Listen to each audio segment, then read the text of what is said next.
Hi, I'm Charles Feldman, and I'd like to welcome anyone who is watching or listening to this podcast to SOS America. And if you're watching this in the US or you're watching it overseas, you may be wondering, why is it called SOS America? Because SOS is an internationally recognized symbol of urgency, distress, crisis. And so that title for this podcast was picked very deliberately. And I picked it deliberately because I think that many people, both here in the United States and also people in other parts of the world who look toward the United States, are wondering what is going on in this country in this particular period of time. They see political division to a degree not seen in this country in quite some time. They see economic uncertainty to a degree not seen in some time. And they see political leadership in this country that either some people think is a sign of great and much needed revolution or a sign of a decaying society that is in need of great help, because what happens here in the United States clearly has an impact on people all over the world. So before we continue with my first guest, you may wonder, okay, so why am I doing this podcast? I'll spend a very little amount of time just telling you something about me in case you don't know who I am. And I wouldn't be surprised if you don't, depending on where you are. So I was a CNN correspondent for some 20 years in New York and Los Angeles, covering things like the United Nations and several political presidential campaigns of all sorts. I taught for a few years at the University of Southern California in the School of Journalism. I co-authored a book that is still being used in universities all around the world in journalism departments about journalism. I spent almost another 20 years at a local CBS-owned station, for the most part, here in the city of Los Angeles, which is where I am now, doing political shows, covering political campaigns, doing investigative reporting. So I've been around for a while. I've done a lot. I've interviewed several presidential candidates and presidents. I know a lot about politics. I don't know everything about it, but I know a good deal about it. And so the purpose of this show is twofold. If you are listening in the United States or watching in the United States, then welcome to the journey that I hope we will all be on over the next several weeks or months. And maybe from the experts that I will be talking to, you and I together will learn something about how things are working in this country. Are they working for the better? Are they working for the worse? What's the prognosis? That sort of thing. If, on the other hand, you are watching this or listening to this in other parts of the world, I hope that we can answer or help to answer the question, how is this going to impact you? Because let's face it, the United States is the 800,000-pound gorilla sitting on the planet. What happens in this country, for better or worse, impacts you. You may have a child who you're thinking of sending to school in the United States. Maybe now you're having second thoughts. You may be a business person, and maybe you're thinking, do I want to invest in the United States? Maybe you're having second thoughts. You're somebody who lives in another country, but you've grown up having a strong belief in the equality and in the inner workings of the US and in the progressive nature of the country. And you've yearned for years and years and years to perhaps make your home here. And now you're having second thoughts. So I'm hoping that this podcast, SOS America, will help answer some, probably not all, but at least some of those questions. And so now we will begin. My first guest is, I'm delighted to welcome Erwin Chemerinsky, who is the Dean of the Berkeley School of Law from the University of California. He is a well-known and well-recognized expert on constitutional law, author of many books. I tried counting them before, Erwin, but I lost count. So you'll have to tell me how many.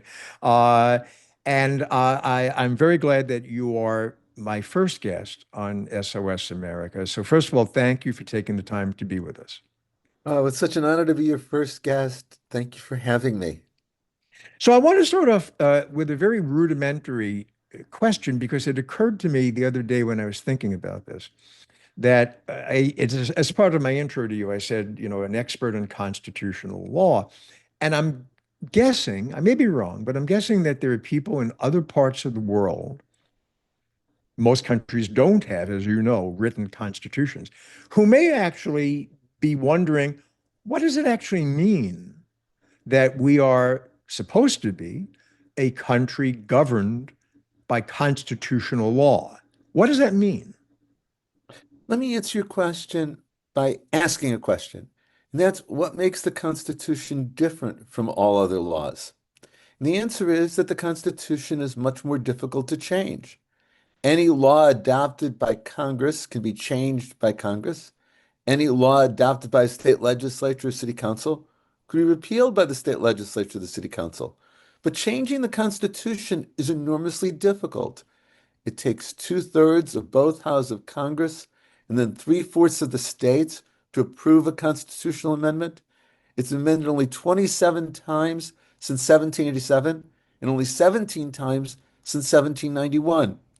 Then I can answer your question by saying the reason our society has a constitution, a document that's difficult to change, is it wants to put the most important things out of the easy reach of the majority in society. It wants to put the structure of government in a document that's difficult to change. It wants to put our basic values, our freedom, our assurance of equality in a document that's difficult to change. It's very much something that's meant to limit the ability of the political process to compromise our basic values. Okay, so I can hear other people in other parts of the world in particular saying, okay, that sounds great. But isn't that a too cumbersome of a process that sometimes societies, especially nowadays, are moving at such a rapid pace, technological advances, you name it, that isn't it unwieldy? Isn't it better, some may be asking, to have a system where somebody who is more perhaps, I don't want to use the word authoritarian because it's a pejorative, I think, in the eyes of most, pejorative term. But I wonder if there are people who are thinking that, yeah, but isn't it easier? Isn't it better when there are problems that need to be solved, and every country has its own set of problems? If someone can just, snap their fingers and get it changed, why go through this entire process? Well, the idea of giving the someone you refer to such power is the very definition of a dictatorship. And the reality is, through world history, dictatorships don't end well. They don't end well for the society, and they certainly don't end well in terms of personal freedom. I think that the Constitution is based on a distrust of majorities. There's a great concern that the mob might rule at a moment in time. I would put it this way. I think the Constitution is an elaborate edifice to make sure that our short-term passions don't cause lose sight of our long-term values. Now, you're right. There is a difficulty. The Constitution was adopted in 1787. Think of the world then compared to the world now. And I think the way in which your concern is addressed by allowing the Constitution to evolve by interpretation, not just amendment. The Supreme Court decided a case at the end of June 2025 in terms of whether a state could require age verification for websites that have sexual content. We're not going to find an answer to that question from what the framers of the First Amendment thought in 1791. Instead, what we ask is that the judges and justices take this old document and apply it to current needs. So, all right. So that lays the kind of foundation about for those who may be scratching their heads, going, "What does it mean that the U.S. is governed by a written constitution, and why does it matter?" and all of that. And so now I'm going to ask you a question that may be difficult to answer now because maybe it's a question that has to be asked of future historians, but we'll take a crack at it. In the past 6 to 9 months, say, has the United States changed, and I'm talking now politically, in such a dramatic way that one can make a convincing argument that we are moving very much away from being a country governed by constitutional law? No, we're still a country governed by constitutional law. However, since January 20th, 2025, when President Trump was inaugurated, there's been an unprecedented set of actions that I think are clearly unconstitutional. And these are actions that involve taking human beings and putting them in maximum security prisons in El Salvador or sending to South Sudan. It's the president refusing to spend money appropriated by Congress, even though he's required to do so. It's the president firing agency officials and government employees, even when they're protected by federal law. It's the president using the enormous powers of the federal government unconstitutionally to punish law firms and those he considers his enemies. And I think at the moment in time in which we're talking, how this will all play out is uncertain, but it's very frightening in terms of what it means in being a democracy and not being an authoritarian country. And yet, though, as you know, if you look at the polls, and if you look at the election, and look, the best poll you can ever have, right, is an election, at least in terms of politics. You know, the last election shows that, and I hate to paint with too broad of a brush, but a sizable, I think that's fair to say, a sizable number of Americans are very supportive of what is, or at least what they think was going to happen in the country based on what the campaign promises were. But even the polling now is showing that there's still a great deal of support for some of the things that the current administration, the Trump administration, is doing. So, is it that Mr. Trump is leading the country or trying to lead the country in a what I would imagine you would call an undemocratic and unconstitutional way, or is he simply reflecting what a large number of Americans want the country to do? The United States is deeply ideologically divided. It's more ideologically divided than it's been since the end of Reconstruction, which was in the late 19th century. The November 2024 election reflected that. Donald Trump won, but won by a very narrow margin in the popular vote. I think what we're seeing is President Trump governing to a very rightward direction. And so conservatives are pleased with him. He's their dream come true. But those on the other side of the political spectrum are tremendously opposed to what's happening. In a sense, though, going back to where I started, this shouldn't matter. The Constitution is meant to limit the ability of government to act. It's meant to check the passions of the majority. And even if most people, and I don't think most do, support what Donald Trump is doing, that doesn't make it constitutional. We're supposed to be a country of three co-equal branches of government, right? The judiciary, the legislative, and the executive, embodied by the judiciary side at the highest level, the Supreme Court, at the legislative level, the U.S. Congress, the House of Representatives, and the Senate, and the chief executive, of course, being the President of the United States, whomever that happens to be. And I would imagine that if I were living now outside the US, and I do a lot of travel outside the US, so I kind of sometimes get that perspective of, and you were just, I think, out of the country. Uh, I can imagine somebody in another part of the world looking at what has been happening in this country, and actually not just confined to since Mr. Trump has been in office, but over the past maybe half a century, and thinking, what do they mean by three co-equal branches of government? It seems to me, says the person living overseas, that one person decides everything. The president of the United States sort of snaps his fingers and says, "This is what I want done." And for the most part, done. You want to drop some bombs? Drop some bombs. You want to have tariffs? Have some tariffs. You know what I'm saying? So how do you convince somebody based on what is currently happening in this country that there is such a thing as three co-equal branches of government? It's very hard to discern that, I think. I can't convince them. Now, the reality is that the Constitution was based on checks and balances.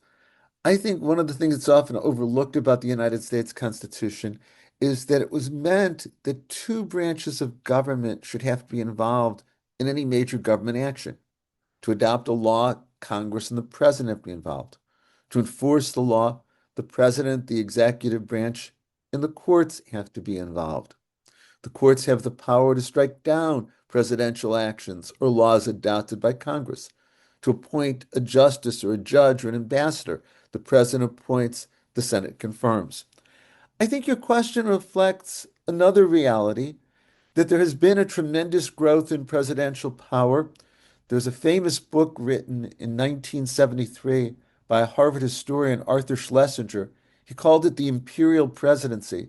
And he talked about how since World War II to that point, there had been a great growth in power of the president. And I think over the last 50 years, since that book was published, it's been even more so. As to this moment in time, I very much worry about whether checks and balances are working. You have a Republican Congress that so far has done everything the president has wanted. The Senate confirmed cabinet nominees who are blatantly unqualified. Pete Hegseth, a TV host, becomes the Secretary of Defense. Robert Kennedy Jr., a denier of the importance of vaccines, is the head of Health and Human Services. But the Senate rolled over.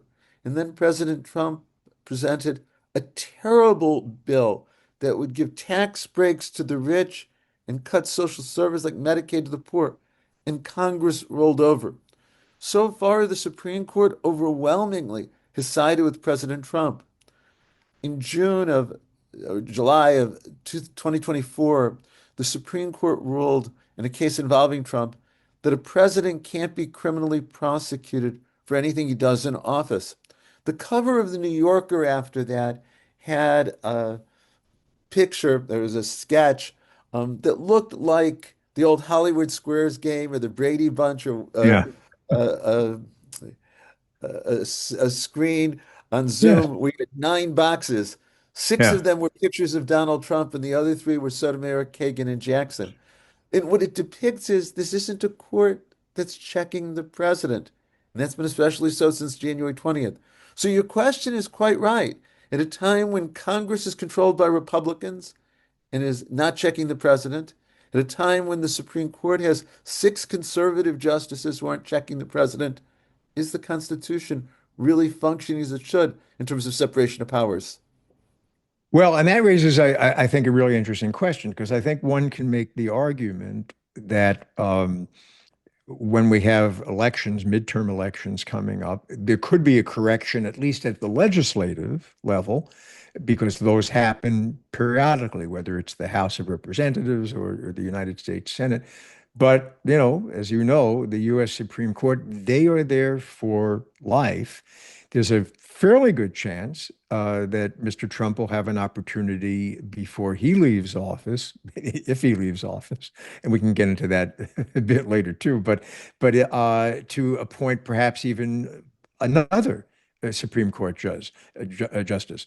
Um, in which case, how do we ever then get back to checks and balances when there's one institution, the Supreme Court, that may end up being solidified in one ideological, sphere for decades to come, no matter what happens at the ballot box? The answer is I don't know. I think you've identified some serious flaws in American democracy.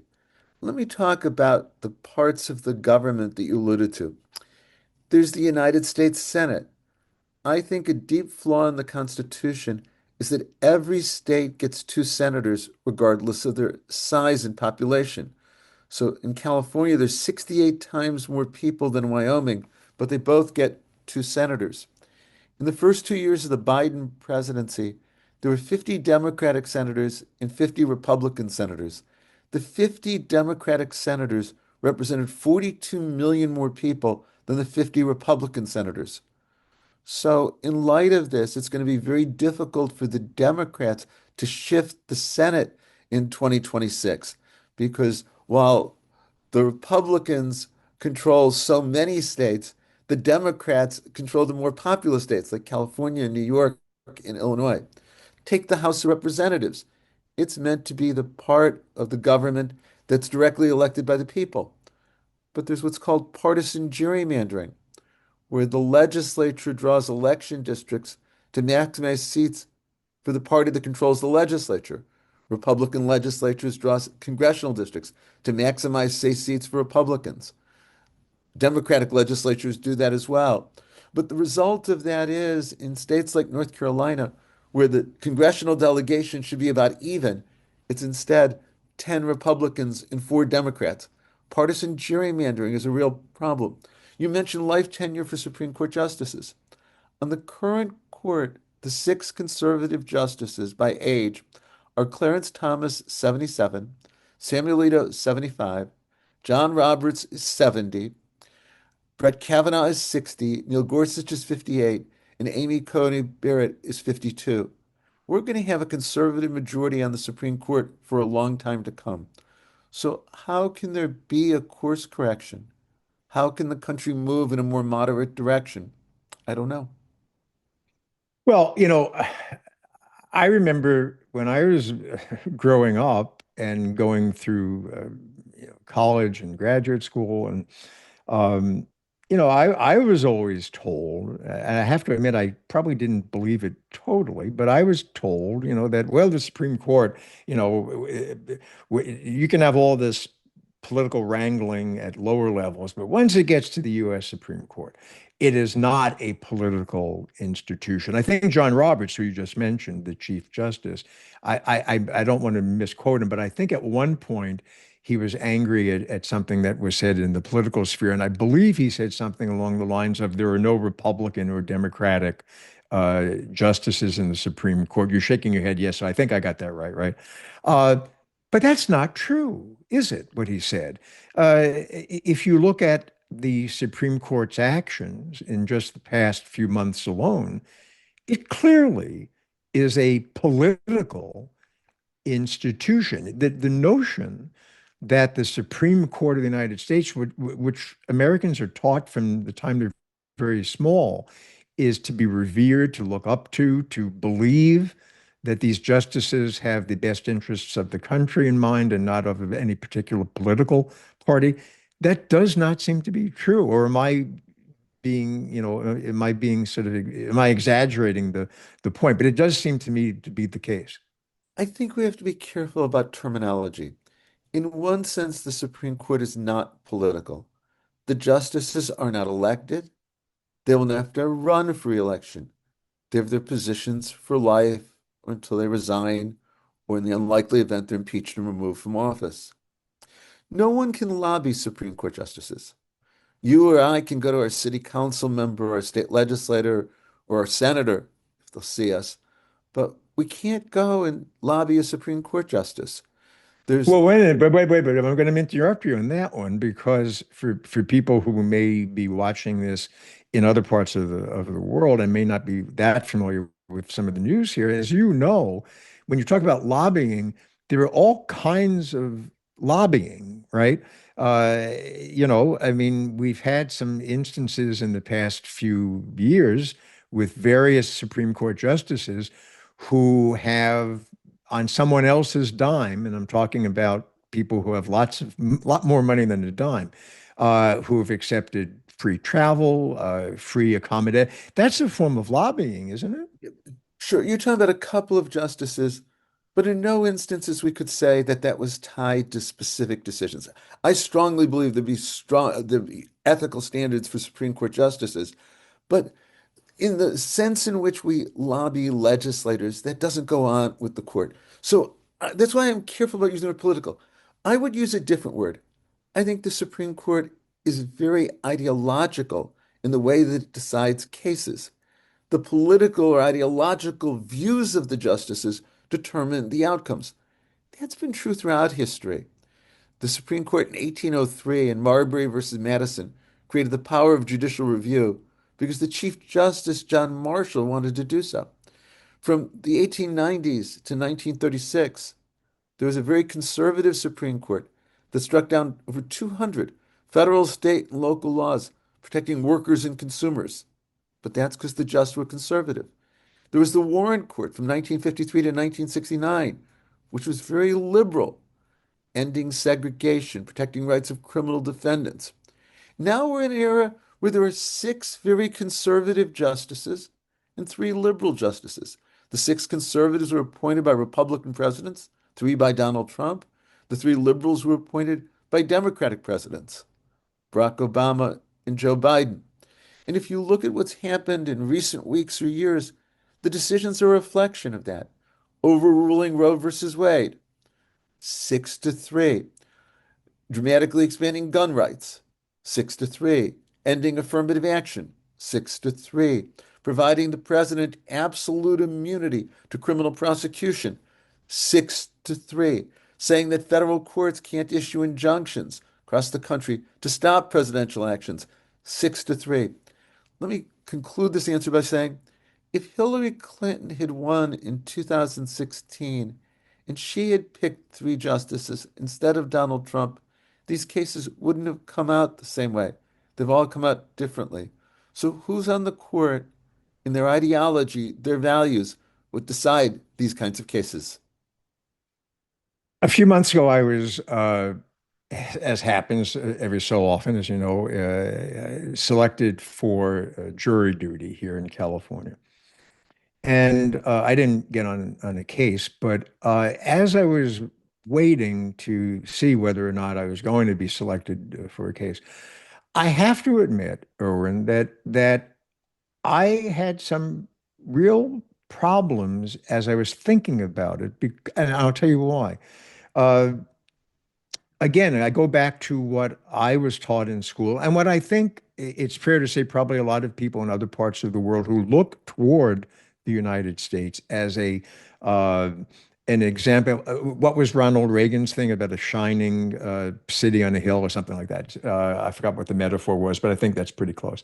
Um, and I think they think, and I think I thought growing up that justice was supposed to be truly blind and you know that justice was going to prevail regardless of whether somebody had great wealth, regardless of whether somebody had great political power, or sometimes and often this is the case, a combination of the two.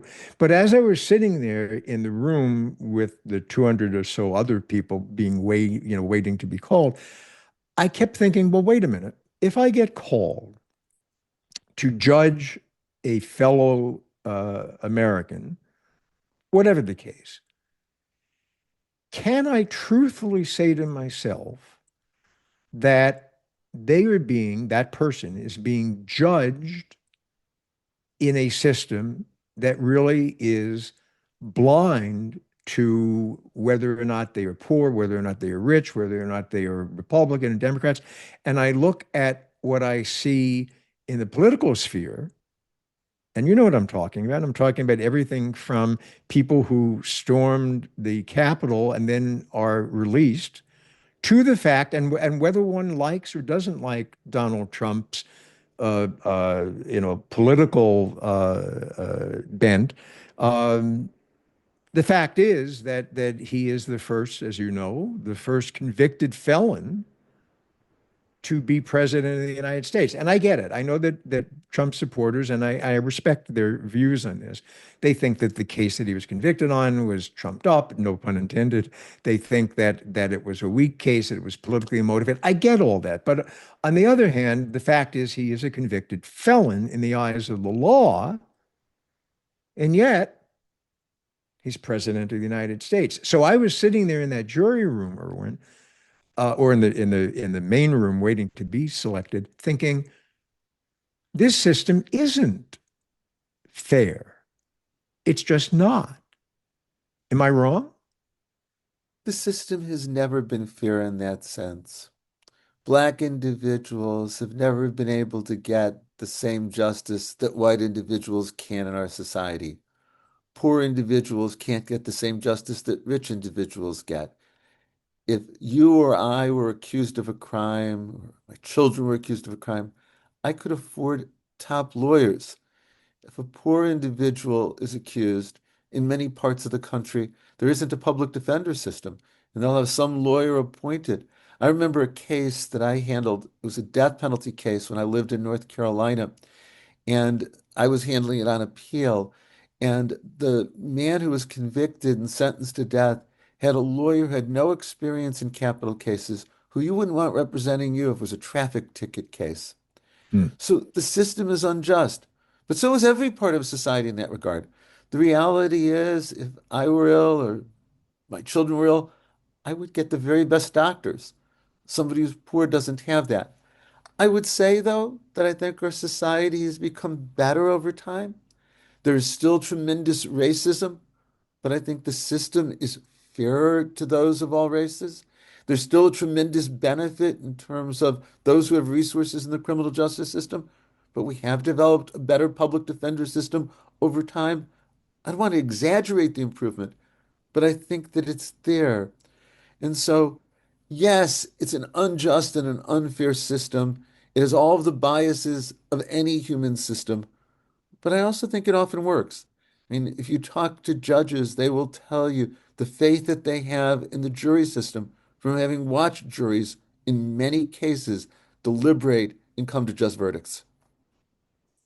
You were just, as I mentioned at the beginning of the podcast, you were on a trip into Europe. I'm curious what feedback you got from people overseas, who I'm sure the people that you're in contact with are probably people, I'm guessing, that are at least somewhat interested in what's happening in the United States.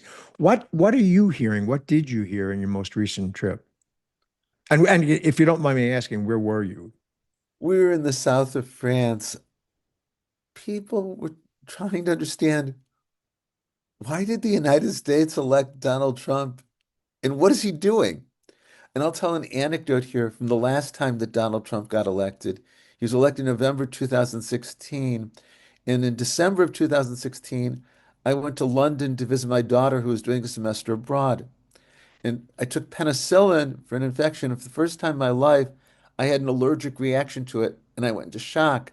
When I got to the hospital emergency room, I had very low blood pressure. And the first thing the doctor said to me to try to raise my blood pressure was, "How did your country elect Donald Trump?" I think that there is so much uncertainty and wonder about how Trump got elected.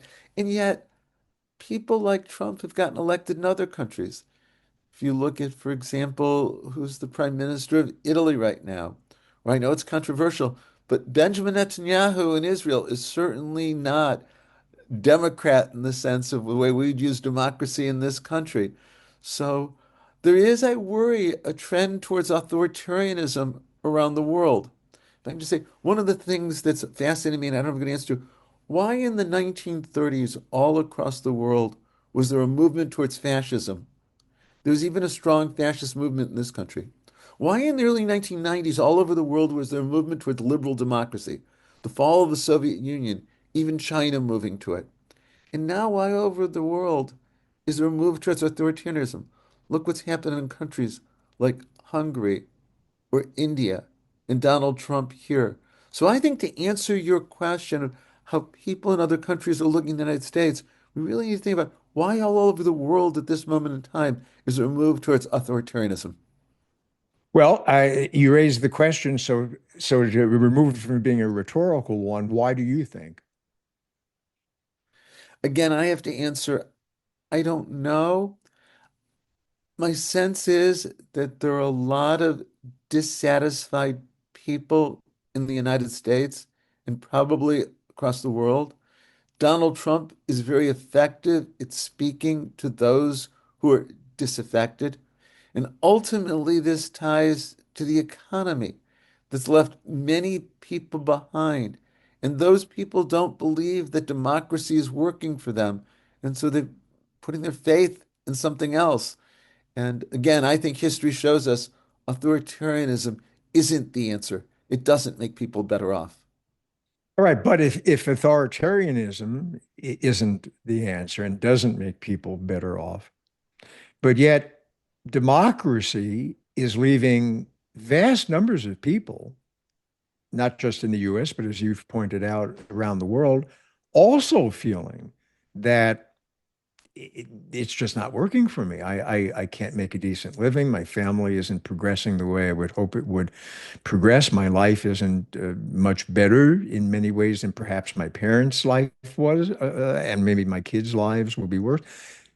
So what's left? If authoritarianism isn't going to work, but democracy is leaving so many people around the world in so many different countries with so many different cultures, but all feeling that same sort of deep down empty pit in their stomach. What does work?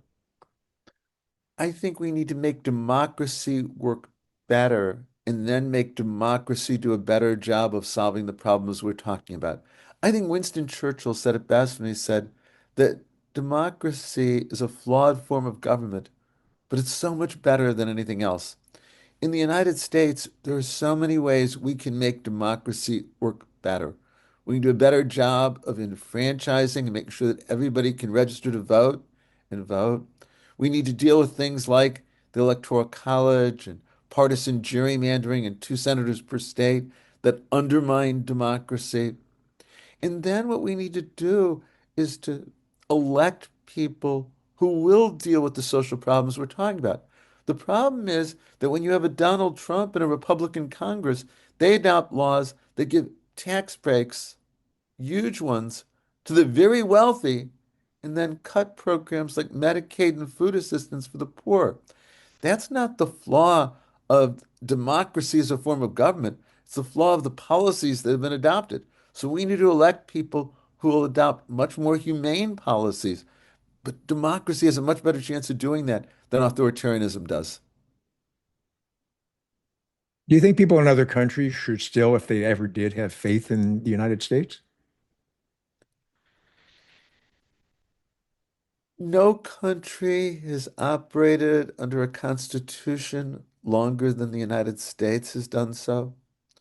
No country has been a democracy longer than the United States has been. Over the course of American history, there's been tremendous advances with regard to equality and freedom. There's tremendous wealth in this country. It's been an engine for incredible medical and scientific advances. And so, in that sense, this is a country to admire, and I do admire it. On the other hand, this is also a country that had slavery for its first 78 years of existence. It had apartheid from 1896 past 1954. It has a long history of discrimination against women and gays and lesbians and transgender individuals. So there's much to admire and there's much to criticize about the United States, and it's always been so.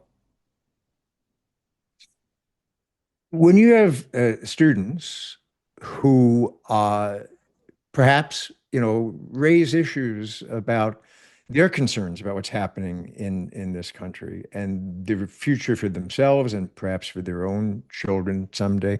Um, and I know as a teacher, because I experienced that just in the few years that I was an adjunct professor at USC, I sometimes wrestled, Erwin, with trying to maintain a certain degree of optimism, even though my own life experience had shown me that maybe these students were being a little bit too optimistic about some things.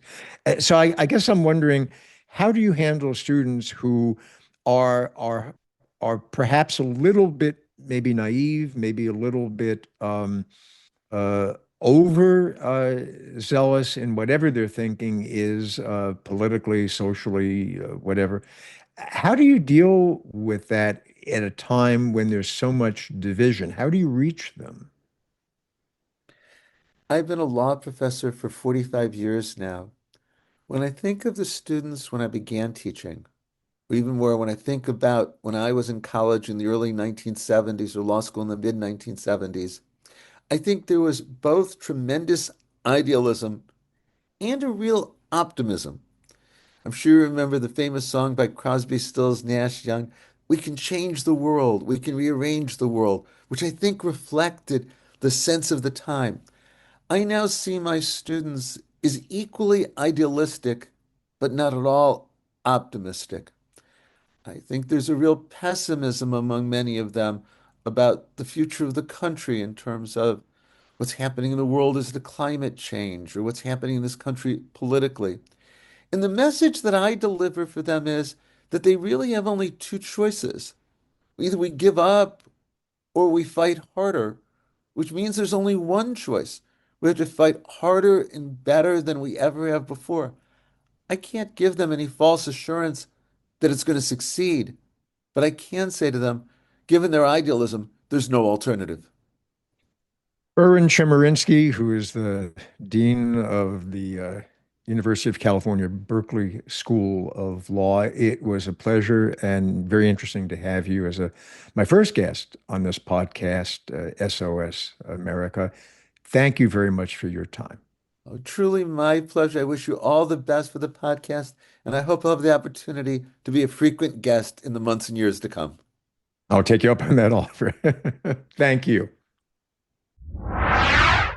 Well, that was our very first podcast of SOS America, and I was delighted to have Erwin Chemerinsky, who is the dean of the Berkeley School of Law here in California, as my first guest.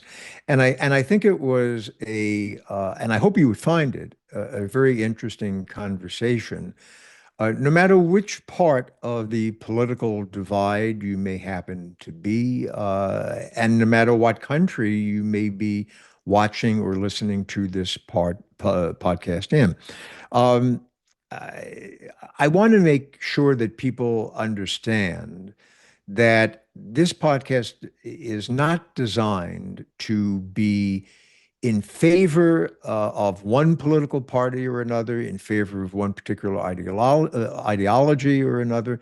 Um, I hope to be a fair broker in this podcast, where I or my guests think something is right, we will be very upfront about it. Where we think something is wrong, we'll be the same way, and I will challenge people on all parts of the political spectrum about some of their thinking.